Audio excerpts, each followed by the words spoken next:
Pat Novak. For hire.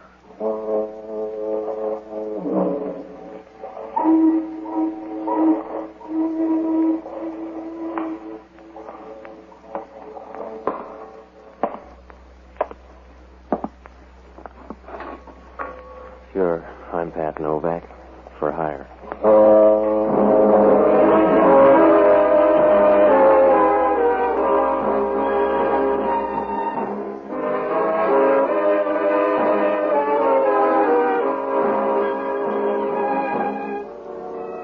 That's what the sign out in front of my office says. Pat Novak for hire. Down on the waterfront in San Francisco, you don't get prizes for being subtle. If you want to make a living down here, you got to get your hand in the till any way you can. You rob Peter to pay Paul, and then you put it on the cup. So I rent boats and tell a few white lies if the price is right. It's a happy life, if you don't mind looking up at a headstone, because sooner or later you draw trouble a size too big. I found that out Tuesday night. It was raining, and the street was as deserted as a warm bottle of beer. It must have been about 11 o'clock when I came out of the office and started down the waterfront. As I got near the corner, I stopped. An old man stepped out of the darkness and started across the street. It was a short trip because a car started up down the street, and the old man couldn't have made it with a pocket full of aces.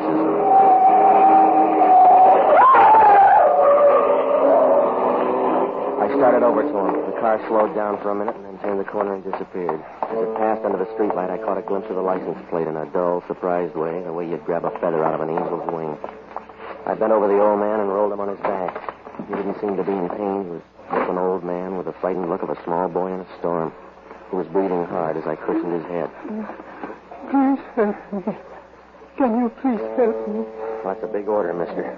Oh. I must talk to you. Well, if you've got any good quotes, you better get them off your chest fast. In my pocket. Inside my pocket. You please put your hand. Yeah. In here? Yeah. Sure. 2 envelopes. What about them? One is money for you. You have the other one? So far. The other one. Please keep sealed. And you will give it to John St. John? John St. John. Yeah. Well, where's he live? Oh, you don't understand. It's not... I want to tell you. You don't understand. He was right on that one. I didn't understand a thing, except he slipped out of my arms and stopped paying taxes. I dragged him over the side, and I went through his stuff. There was nothing there. No identification. Just a card with an address out on Haight Street. I opened the envelope, and $300 tumbled into my breast pocket. The other one was sealed. There was no name on it, but up in the corner there was some kind of marking. It looked like 2 crosses spliced together. There wasn't anything I could do for him except pray, and I owe some back dues, so I went back to my office and called police headquarters. I told them where the old man was, and then I checked in the phone book. There was no John St. John listed.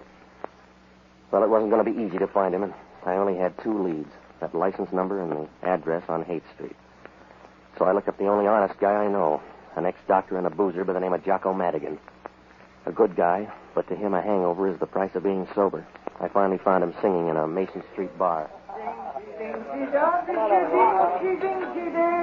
finest little ramsher that ever fed on hay. Jocko, I want to talk to you. Ah, Patsy, you're just in time for the counterpoint. I'm singing a song, a little sentimental thing from my childhood. Yeah, well, it'll keep. I got a problem.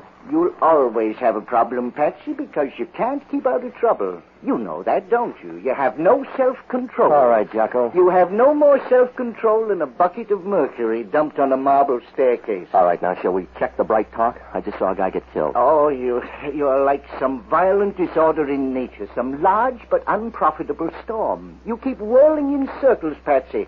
If you ever go more than 10 feet in one direction, it's because some woman is 9 feet away. Then it begins all over again.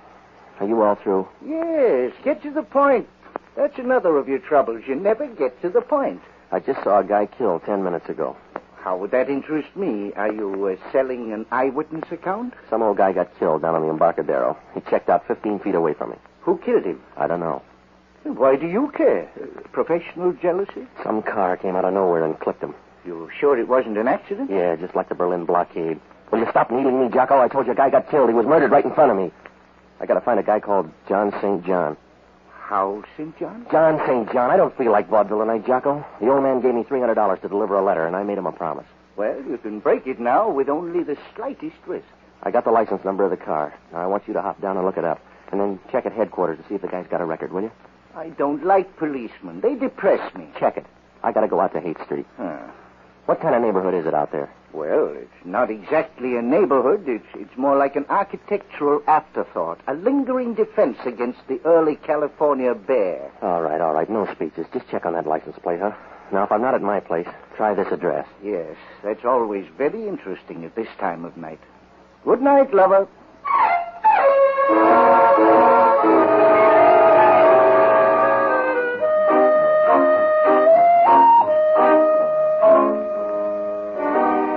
Jocko was right about the neighborhood. When I left him, I doubled by my place and left the envelope. I put it inside another envelope and stashed it behind some books, and then I headed out to look up John St. John. Oh, it must have been about midnight when I got there, and it was the kind of a neighborhood where a for rent sign reads like a ransom note. I found the place, though. It was an old rooming house, a third-floor apartment. I knocked at the door, and when she opened it, I knew it was time to wire home for money. A tall, blonde blister with lots of Fahrenheit. She stood there leaning against the door, smiling, looking at you as if you had gold-plated muscles. It gave you a weak feeling where your dinner ought to be. And her voice came right out of the oven. Well, you're out kind of late.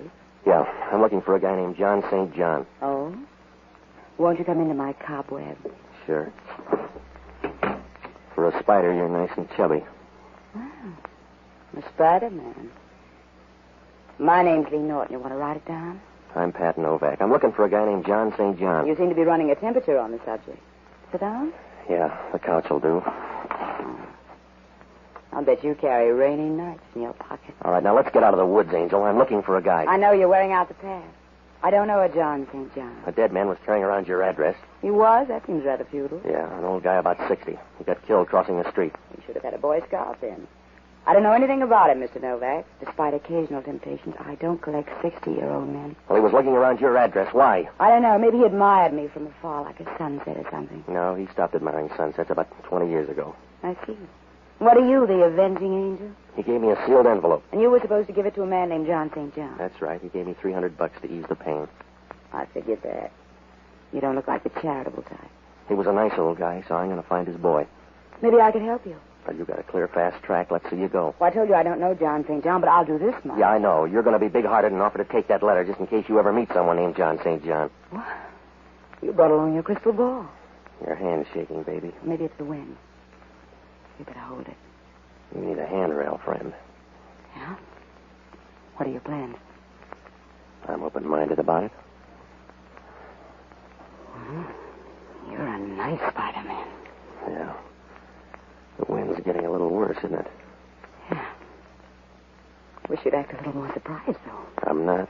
When I walked in, I could see you had both arms broken. Did you pay the rent this month? Keep the kettle on. I'll only be a moment. Hello, Lee. If we're early, just give us a magazine. No, come on in. Well, just enough for some bridge. You're right. You were only gone for a moment. Who are your friends? Well, now, don't sulk. Did they lock the manhole before they left home? His name's Novak. Yeah? That's a pretty name. It don't rhyme with anything, but it's pretty, huh, Joe? Yeah, it's all right. Let's have the letter, Novak. You got hold of a bad rumor, fella. The one I got's good. Let's have it. I don't want to strain your mind, Junior, but try to understand. I don't have a letter. Ask him again. Go on home, mister. You're not going to get anything out of me except a small tip. Now, if you're a good boy, I'll give you a nickel for your friend, too. All right, Joe. Hold him up.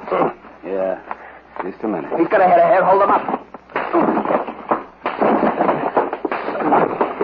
All right, Mike, that's enough. That's enough. All right, baby. Don't look so sorry you can't have everything. It's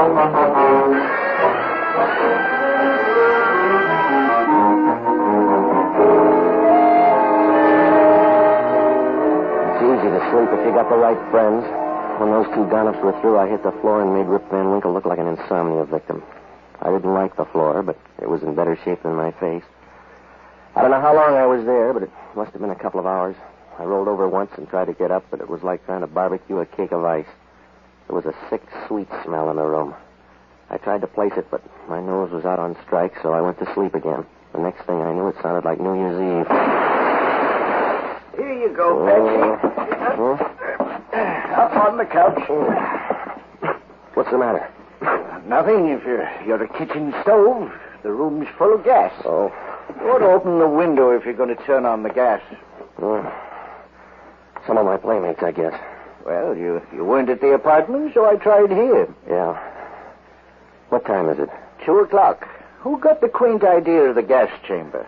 The girlfriend. It was love at first sight. I see. Let's go home to bed. I'm getting used to floors. That old man started a ball game, Jocko. When I mentioned John St. John to this girl, she turned banker and brought in the Gunsels. Did she get the letter?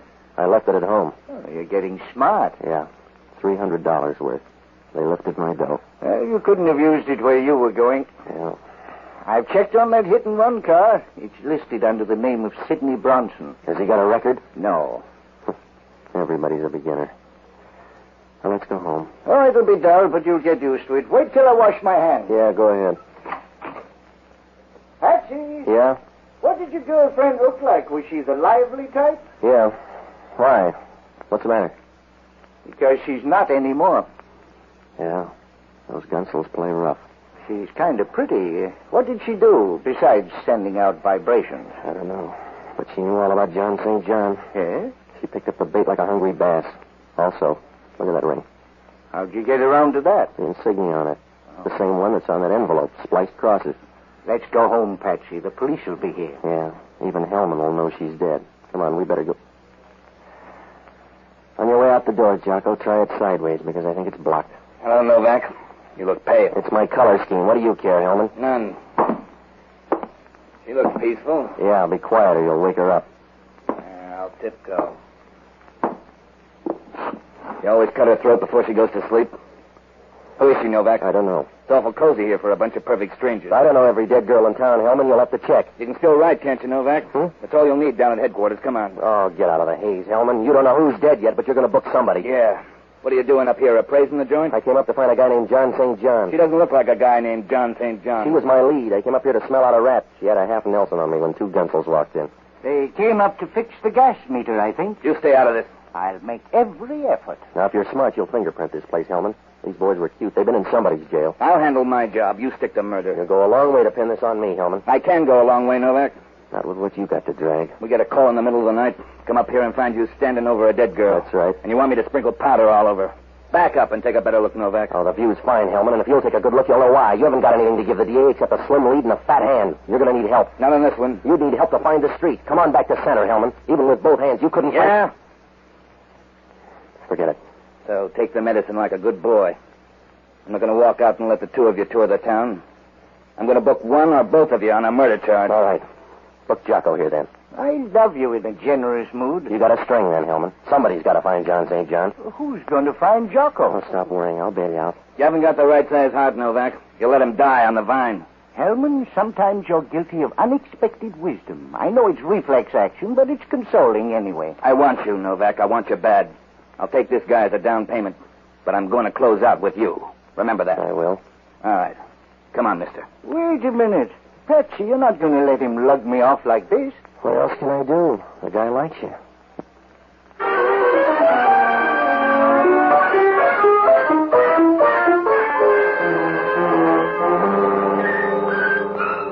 It was a bum curve to throw Jocko, but somebody had to dig us out of a hole. Jocko wasn't the boy. You can't shovel dirt with a bar rag. Well, I had no idea where to start. There were 2 murders, and they were both tied up with this John St. John. He didn't look like a good guy to know. Then there was that insignia, too. The one on the letter and the one on the girl's ring. Sure, it could be a coincidence, but that's what they said about Bluebeard. The only thing I could do was open that letter, so I went back to the apartment. I didn't have to turn on the light. They were running in pairs tonight. She was sitting there on the couch, proud of a pair of long silk legs and smiling like a guy who knows he's got $1 million in the bank. She was blonde, too. A little more lemon juice, maybe, but blonde anyway. She was nice and comfortable, and I got the idea she'd just signed a lease. Good evening. How do you do? Not very well so far. A sly remark, Mr. Novak? No, I'm just bringing you up to date. Your girlfriend's dead. Yes? Yeah. The gas jet's out in the kitchen. It is? I think that's supposed to be mysterious. You clear it up then. Find a name for yourself and a reason why you picked out my furniture. Oh? Do you mind my being here? I just want to know your name before I throw you out in the hall. Mr. Novak, I'll bet you're awfully slow when it comes to throwing somebody out in the hall. Not if they can bounce as well as I figure you can. When you do throw me out, throw the letter out, too. All right, now, I've already had a dress rehearsal. The answer's no. Well, at least I know where you stand. By the way, why are you standing? Please sit down. Yeah. Who's John St. John? Don't be redundant, Mr. Novak. Who is he? If you want that letter, you know him. Don't shout. I'd like you better if you purred. I don't need your vote. Who's John St. John? I don't know him. You want that letter because you collect stamps. I want it. And you'll have to take my word. I don't know John St. John. Is it worth breaking your heart over? Look, there's a good guy down in the clink sweating on a murder rap for me, so I want John St. John. You've got nice friends. Who's Sidney Bronson? How does that fit into the picture? This started with a waterfront corpse. The leftovers belonged to an old guy that was hit by a car. The car's registered in the name of Sidney Bronson. Mr. Novak, you seem so intense. It's a pity to waste it on random speculation. Now, look, I told you, lady, I got a friend in the jug. Loyalty's a nice trait. One of your nicest. Yeah. You're a pretty thing, Patsy. Let's don't get fooled by the rapper. I'll take a chance. Anybody ever brief you on trouble? Mm-hmm. You're hard to see that far away. Come on over into focus, Patsy. Yeah. You're pretty, Patsy. You look like you want a bill of sale. I'm a gentle kind, Novak. I'd just like to break your ribs. Go ahead, I can get a brace. Come here. Yeah. What's on your mind? What you going to say when you find out about this gun? Huh? That's right, sweetheart. My finger isn't hollow. Back up and take a look at the gun. You got to that purse, huh? That's right. You've ruined my confidence. I'll give you a testimonial. In the meantime, I want the letter. You go after everything the same way. I want the letter. It's in the desk. Come on. Right here in the top drawer. All right. Don't stay away from... I'm already here, lady. All right, now come on, drop the gun, kid. Let go of my arms now. That's your version. Let go of me. Let go of me.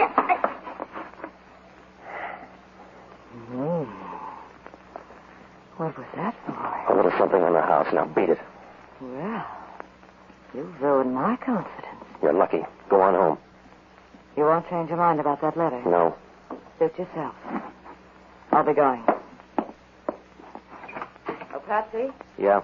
I can't help you on John St. John, but I wouldn't worry about that fellow, Sidney Bronson. Why? Because I'm Sidney Bronson. See you soon, Patsy.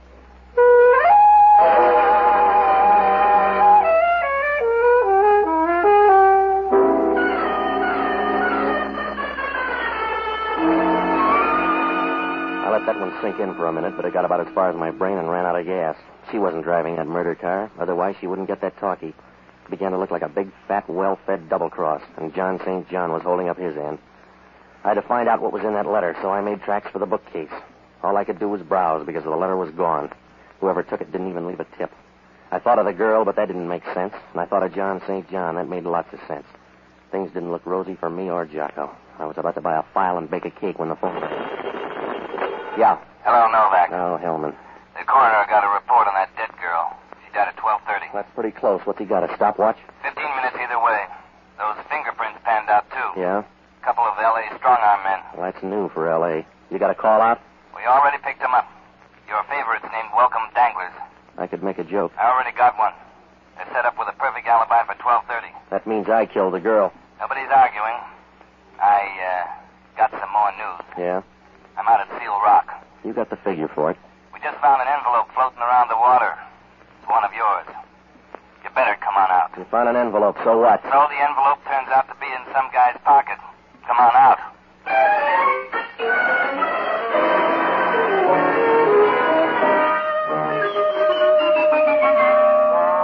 Well, that only meant one thing. Whoever took that envelope out of my place got popular. It was getting late, so I grabbed a cab and rode out to the beach. When I got there, Hellman was standing down near the water. He had Jocko with him. The surf was rolling in, and Jocko wasn't much better. Hello, Patsy. Hiya, Jocko. How's jail? Dry. Thanks for coming, Novak. You're sweet. Where's the envelope? Here. Yeah, it's the same one. That makes you look good. There was a letter in here. Did you take that with the guy's money, Hellman? You got all there is. This guy on the beach is the third one. It's my opinion the case will solve itself. We're running out of people. Who is the guy? His name's Walter Avery. Here's this stuff. Yeah, what's left? Well, this spliced cross really gets around. Huh? It keeps bobbing up. Here it is on the guy's fountain pen. I'm going to run this guy through the morgue, and then I'm going to look you up, Novak. Yeah? Sure.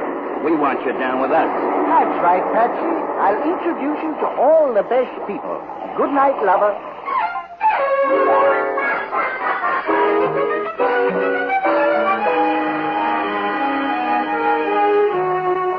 Well, it was close to 5, so I tagged by my place for some sleep. I tossed around like a fish on the living room rug. Hellman called about 9 to throw more dust in my eyes. He said one of the airlines had a passenger to Portland named Walter Avery. Just to make it tough, the guy made the 12 o'clock plane and got off at Portland. Well, I had left field all to myself. I got dressed and looked up Sidney Bronson's number. There was no answer, so I went over. The place was locked, and I looked up the janitor. He wasn't going to let me in, but it turned out his wife had a birthday coming up. Sidney's apartment was real high-powered. I don't know where she got the dough, but I knew I wasn't going to find a tin cup and pencil. What I found was lots better. A card with that same insignia, the spliced cross. The card said Bellcrest Sanitarium, and down in the corner there was a guy's name, Dr. Emil Schoenig, psychiatrist. Vienna without the waltz. The Bellcrest Sanitarium was down near San Carlos, so I borrowed a new Nash from a guy I know and headed down that way. Everything was fine until I got in the front door. They didn't even let me register.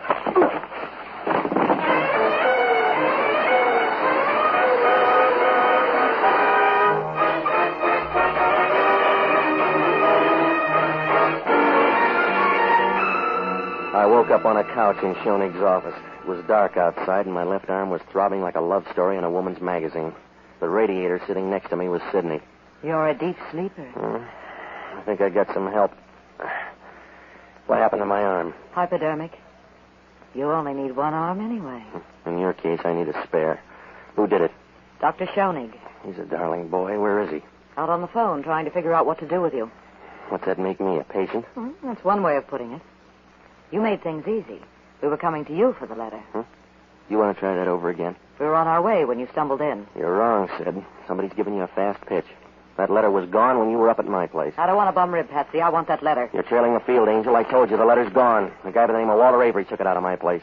Walter Avery? That's right, and somebody thanked him. They found him this morning making like a dead seal. Walter Avery left for Portland last night. A plant, sweetheart. You better read up on your friends. Yeah. Thanks, Patsy. I told you to watch him, Sid. You had more shots. What's the difference? None, I suppose.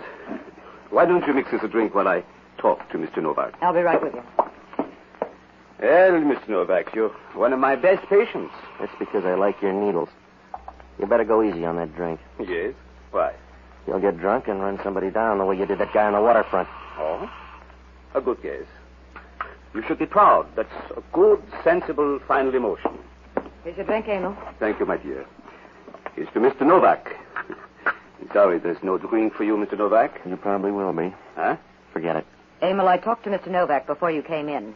He thinks you're a heel. He does. So do I. Oh, I can stand it. He told me about Walter Avery.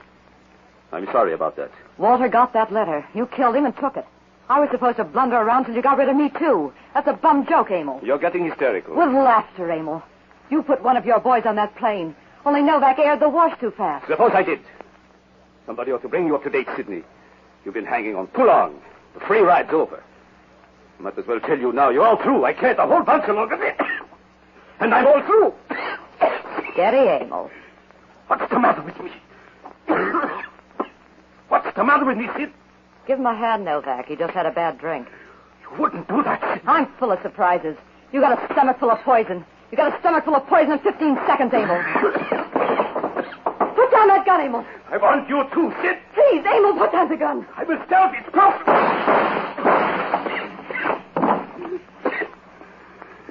This happened kind of fast for you, Novak.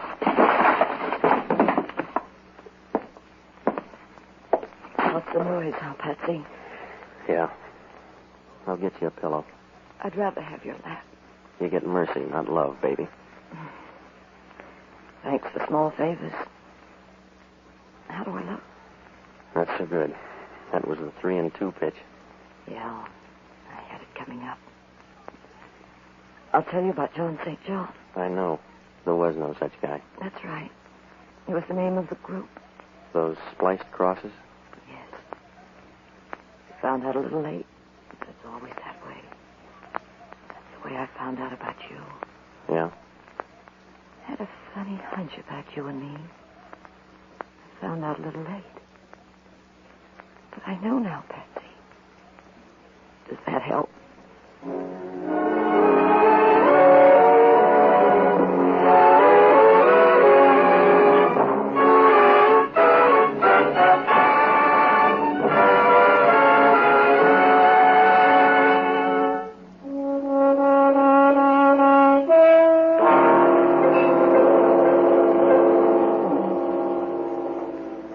St. John was the name of an organization buying and selling government information.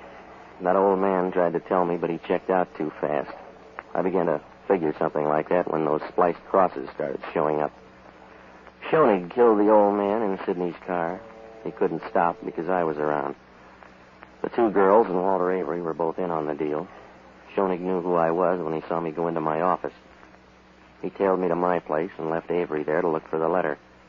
He killed that girl up in the rooming house, and then he found out she didn't have the letter. When Avery showed up, he took it away from him and threw him to the fish. Schoenig was trying to shake Sidney by sending her up to my place after he had the letter. The scheme went haywire when I showed up at the sanitarium.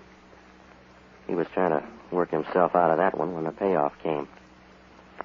John St. John? Yeah, right from the start, Jocko said he was either dead or in the state pen, because anybody with a name like John St. John would have killed his parents as soon as he got old enough to find out about it. Worked out all right. I found the letter out at Schoenig's place. There were some plans for guided missiles and a few other trifles.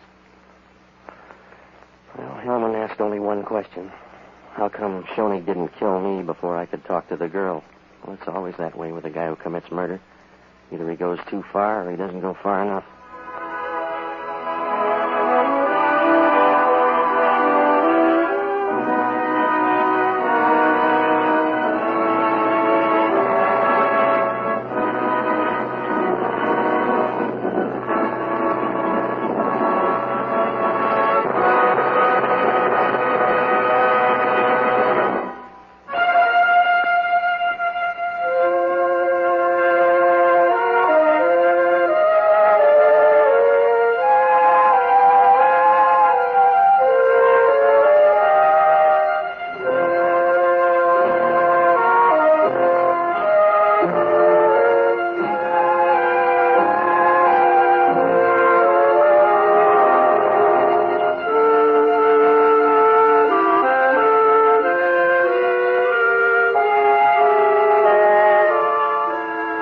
Armed Forces Radio Service has just brought you Pat Novak for Hire, starring Jack Webb. Pat Novak is produced by William P. Russo. Jocko Madigan is played by Tudor Owen. Inspector Hellman is played by Raymond Burr. Music was composed and conducted by Basil Aston. Be with us again next week when over most of these same stations we'll bring you Pat Novak for Hire.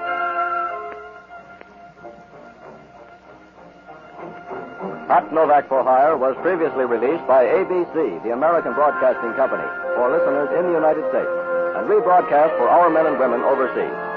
This is the United States Armed Forces Radio Service, the voice of information and education.